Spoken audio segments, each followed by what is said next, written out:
So guys आज हम लोग बात करने वाले कि तानाशाही जेल में कैसे ब्रिटिशर्स इंडियंस को टॉर्चर किया करते थे और कैसे वहां पर गांधी जी को भी टॉर्चर करने की कोशिश की गई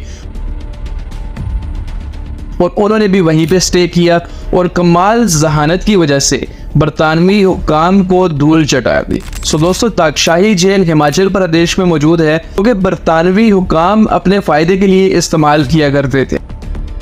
ये जेल उस वक्त के दौर में बहुत ही ज्यादा अहमियत की हामिल थी और खास करके उन लीडर्स के लिए भी ये जेल इस्तेमाल की जाती थी, उनको तशद्दुद का निशाना बनाने के लिए, उनको टॉर्चर करने के लिए, जो आज़ादी के लिए जदोजहद करने की कोशिश कर रहे थे। उनके खिलाफ मुख्तलिफ किस्म के हरबे इस्तेमाल किए जाते थे उनकी हिम्मत तोड़ने के लिए और उनको बैक फुट पे लाने के लिए बहुत से तरीके इस जेल में आजमाए जाते थे और ये सब ब्रिटिशर्स की तरफ से उन पे किया जा रहा था ताकि जो ब्रिटिशर्स का इन्फ्लुएंस है वो इंडियंस में बना रहे और उनकी डर की एक हुकूमत जो है वो कायम रहे। और वो मुख्तलिफ तौर के हरबे इस्तेमाल किए करते थे उन लोगों को डराने और धमकाने की। सबसे पहली सजा जो थी वो कोड़े मारने की थी। सबसे पहले स्टेप में उनको कोड़े मारे जाते थे और उनकी हिम्मत तोड़ने के लिए उनके ऐसे जिस्म के एज़ा को टारगेट किया जाता था, वहां पे कोड़े मारे जाते थे जहां से उनका दोबारा से हिम्मत में आना दोबारा ना हो सके। लोहे की कई सलाखों को गर्म करके उनके जिस्म के मुख्तलिफ हिस्सों में पिरो दिया जाता था और सलाखें शदीद गर्म करके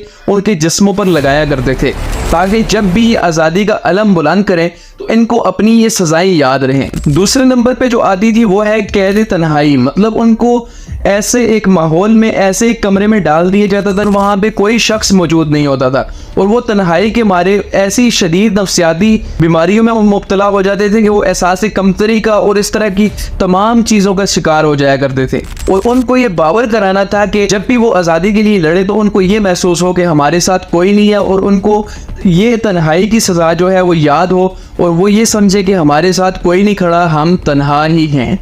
कैद बराए मुशक्कत, मतलब ये एक ऐसी सजा है प्रिजनर को एक ऐसी मुशक्कत में डाल दिया जाता है, उससे सख्त काम करवाए जाते हैं जिसमें उसकी सेहत में बिगाड़ पैदा हो जाए और वो दोबारा कभी सेहतमंद, तंदुरुस्त और तवाना ना हो सके।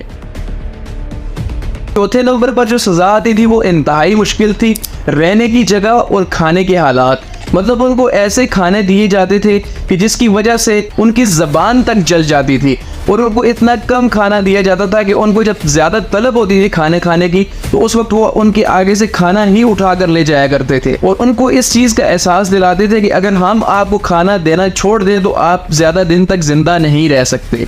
और उसके अलावा रहने के हालात तो ऐसे थे कि उस कमरे में सिर्फ खड़े होने की जगह मौजूद हुआ करती थी और उसमें कभी कभी पानी भर दिया जाता था, उनका दम घुटने का चांस भी सबसे ज़्यादा हुआ करता था।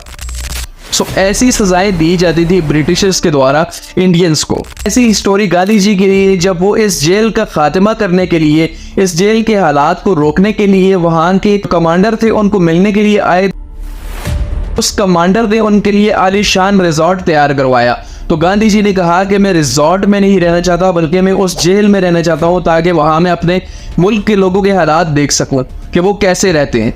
और जब 2 घंटे तक उन्होंने स्टे किया तो उन्होंने तानवी हुक्काम को कहा कि आप ये जुल्म कर रहे हैं, किसी को भी टॉर्चर नहीं किया जाता जैसे आप इन जेलों में कर रहे हैं। और उन्होंने उनके खिलाफ एक दरख्वास्त बताई कि उन्होंने आज़ादी की जंग को उन्हें लीड करना शुरू कर दिया जिसकी वजह से ब्रिटिशर्स को हार मानना पड़ी और उन्होंने इंडियंस को आज़ादी दे दी। So guys this was the video, I hope you really enjoyed this video. अगर आपको अच्छी लगी हुई चैनल को करना सब्सक्राइब, वीडियो को करना लाइक। मिलते हैं नेक्स्ट वीडियो में किसी अमेजिंग सी वीडियो के साथ। Love you till then, take care, अल्लाह हाफिज़।